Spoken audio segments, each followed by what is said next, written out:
I'm Carla with Race to Walk. Thanks for joining me. And today I'm going to be doing a review of Fierce Compassion by Kristen and Catherine Wong.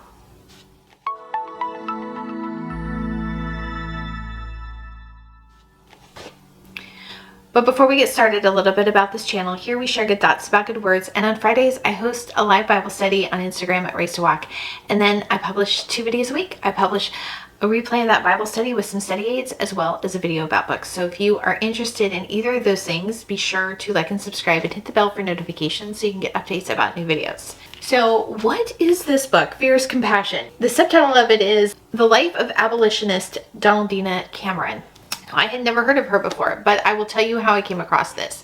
I did a whole series of reviews for Sexual Assault Awareness Month in April. I also did several live stream videos, and one of them, the original plan, is I wanted to have like a group discussion and have some people from ministries, but I didn't come up with this idea until literally like the last week of March, and people have plans. So, but I think the interviews worked out the way they were. So I will link to that playlist in the description. One of the groups that I contacted was Elijah Rising, which is a local ministry that combats human trafficking. And they replied and they said they would love to participate, but they couldn't do it in April. And so we set a date in June. So I'm going to be doing an interview with their operations director on Tuesday, June 15th at 1 p.m. Central.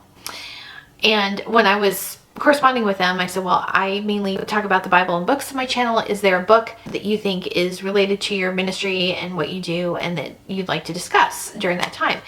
And this is what they suggested. So Donaldina Cameron was born in 1869 and she died in 1968.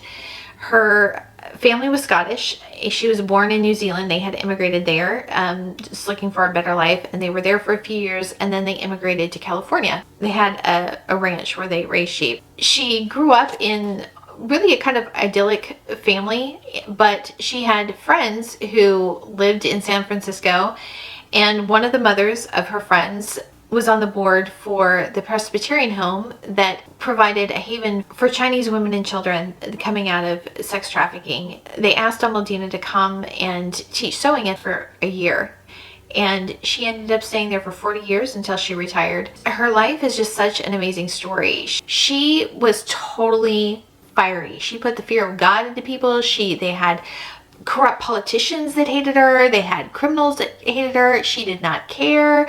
She made Christian people uncomfortable because they didn't like talking about the little dirty things that were going on underneath the surface.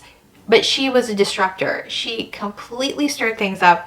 They called her the White Devil. It says in the book that she was both the most hated and the most loved woman in San Francisco. So this book tells a story of like how she came to the Presbyterian home, the things that they went to. It tells stories of some of the girls and women that she rescued. So when she started, it was such darkness and it seemed so overwhelming.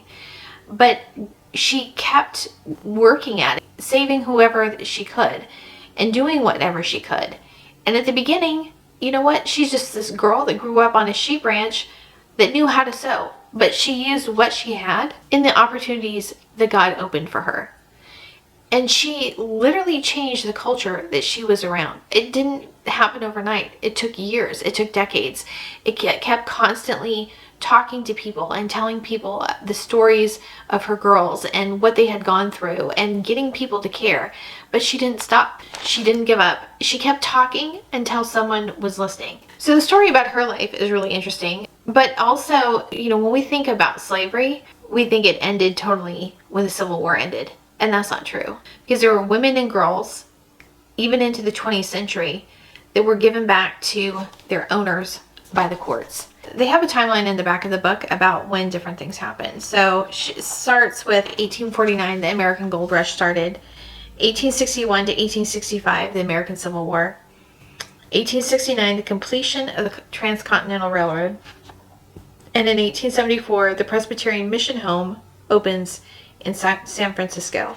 And one of the things that they point out is that the Chinese came and they were exploited for cheap labor, and then once the railroad was finished, they were kind of unwanted, and it all created a situation that was ripe for exploitation. The Presbyterian Mission Home opened in 1874. Then in 18 1875, this is the Page Act, begins Chinese exclusion. And then in 1882, they passed the Chinese Exclusion Act. And that was in place until 1943. I think books like this should make us uncomfortable with our history. And I think we should realize that for a country that is founded on the belief that all people are created equal, and acknowledge that truth, that we really haven't lived up to it way too often. We should know our history, all of it, even the ugly parts, because we can't change and do better until we recognize where problems are. But I do think the book provides encouragement that no matter how big the mountain seems, that things can change. If we care enough and are willing to put the work in, we can make things change. That's one thing that we were talking about in my discussion with Elizabeth Alawe when we were talking about the novel Oil and Water, and she was telling me about what was going on in Nigeria, the actuality of what is depicted in that novel. And she said that things had changed, that things had gotten better. And the message is, change may be slow, but change comes. This is a quote from William Wilberforce, who was a British abolitionist that worked and saw the abolition of slavery in the entire British Empire. Accustom yourself to look first to the dreadful consequences of failure, then fix your eye on the glorious prize which is before you. And when your strength begins to fail, and your spirits are well nigh exhausted, let the animating view rekindle your resolution, and call forth in renewed vigor the fainting energies of your soul. This is another quote from Hudson Taylor in the book.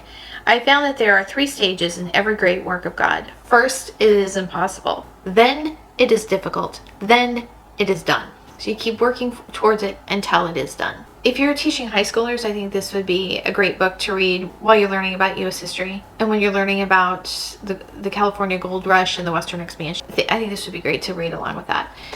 So anyway, that is Fierce Compassion by Kristen and Catherine Wong. And again, I'm going to be doing a live stream discussion with the operations director of Elijah Rising on Tuesday, June 15th at 1 p.m. So I hope you join us for that. And we're going to be discussing the book and also about modern day slavery and the efforts that their ministry and others are making. So I hope you join us.